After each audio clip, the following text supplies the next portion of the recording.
મહેસાણા શહેરની અંદર 3 ઇંચ કરતાં વધુ વરસાદ ખાબક્યો અને ત્યારબાદની આ પરિસ્થિતિ ઊભી થઈ છે। મહેસાણા શહેરના મોઢેરા ચોકડી ઉપર બનેલો અંડરપાસ પાણીથી ભરાઈ ગયો છે ને તેની અંદર કેટલાક વાહનો ફસાયા છે। આપ દ્રશ્યોમાં જોઈ શકો કઈ રીતે આ જે ગાડી છે તેને ધક્કો મારીને બહાર નીકળવામાં આવી છે।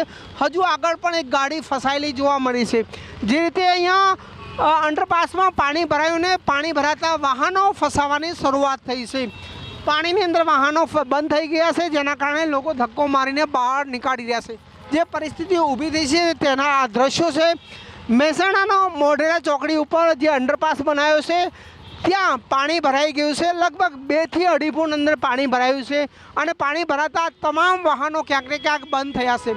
સામે હું દ્રશ્યો બતાવે કે કઈ રીતે જે કાર છે તે બંધ થતાં તે મૂકીને તેનો ચાલક જતો રહ્યો છે। સામે પણ એક ગાડી છે જેને ધક્કો મારીને બહાર લઈ જવામાં આવી રહી છે। આ દ્રશ્યો છે મહેસાણા શહેરના। બીજી તરફ લાંબુ ટ્રાફિક જામ જોવા મળ્યું છે। આપ દ્રશ્યોમાં જોઈ શકો કઈ રીતે ભારે ટ્રાફિક જામ જોવા મળી રહ્યું છે। જે રીતે વરસાદનું આગમન થઈને વરસાદના આગમન સાથે મહેસાણા શહેરના મુખ્ય રસ્તા પર પાણી ભરાયા અને ત્યારબાદ આ છે ટ્રાફિક જામ। મહેસાણા શહેરનું આ ટ્રાફિક જામના કારણે હજારો વાહન ચાલકો અહીંયા ફસાયા છે। ટ્રાફિક પોલીસના કર્મચારીઓ જો કે કામે લાગ્યા છે। ખુદ ધારાસભ્ય રોડ ઉપર ઉતર્યા છે અને ટ્રાફિક દૂર કરાવી રહ્યા છે, પરંતુ ક્યાંક ને ક્યાંક ભારે વરસાદના કારણે લોકોને હાલાકી પડી રહી છે। હારૂન નાગોરી, ABP અસ્મિતા, મહેસાણા।